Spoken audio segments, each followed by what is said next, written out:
क्या आपने कभी सोचा है जब कोई कंपनी अपना बिजनेस हमेशा के लिए बंद कर देती है तो उसके करोड़ों रुपयों की जायदाद का क्या होता है।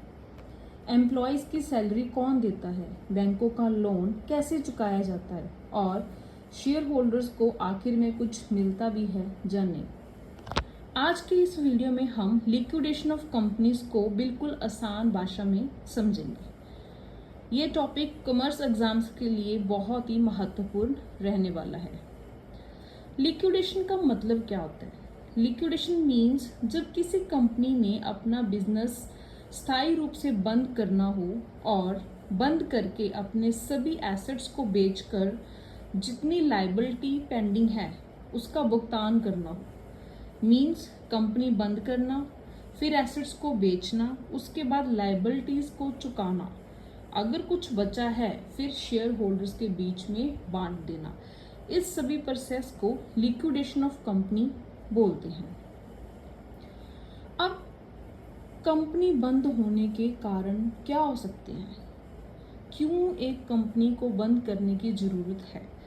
फर्स्ट इज लगातार अगर कंपनी को नुकसान हो रहा है, कंपनी इनसॉल्वेंट हो गई है, मीन्स अपना कर्जा नहीं चुका पा रही है, हाई कोर्ट का ऑर्डर आ गया, कोई धोखाधड़ी या कानून का की उल्लंघना की हो, तो बहुत सारे रीजंस हैं जिन कारण लिक्विडेशन हो सकता है। अब जब लिक्विडेशन होएगी तो टू टाइप्स की होएगी। First is voluntary liquidation, second is compulsory.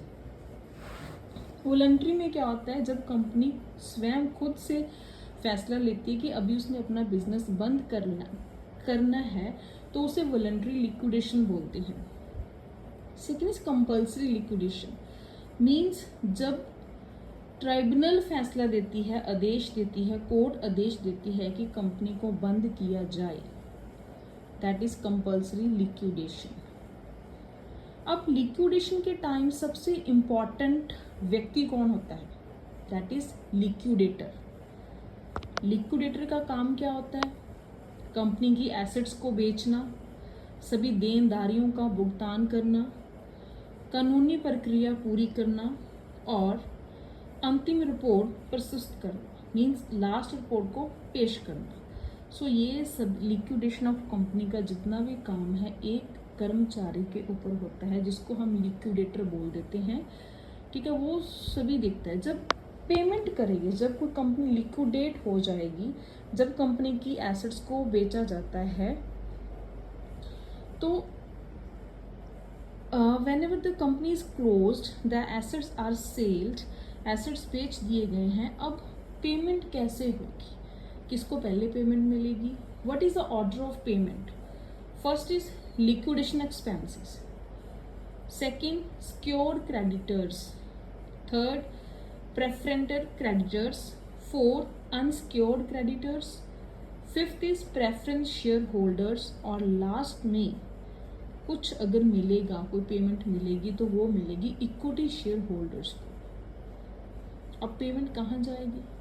कौन कौन से अकाउंट्स होते हैं लिक्विडेशन में? मेन अकाउंट्स क्या होते हैं? First is realization account, second cash और bank account, third equity share holder account and the last one is liquidator's final statement. इन अकाउंट से हमें ये पता चलता है कि लिक्विडेशन के टाइम हमें प्रॉफिट हुआ है या लॉस। सो ये थे इम्पॉर्टेंट फैक्ट्स और important points about the liquidation of companies. ये कॉर्पोरेट अकाउंट्स का एक पार्ट है, इम्पॉर्टेंट है commerce exam point of view से। स्टेट के जितने भी कॉमर्स बेस्ड एग्ज़ाम होते हैं उनमें पूछा जाता है। तो आपको कुछ नहीं करना, आप जस्ट एक बार आंखें बंद कर लीजिए। ये 5-7 मिनट्स की मेरी जो वीडियो है बस वो सुन लीजिए।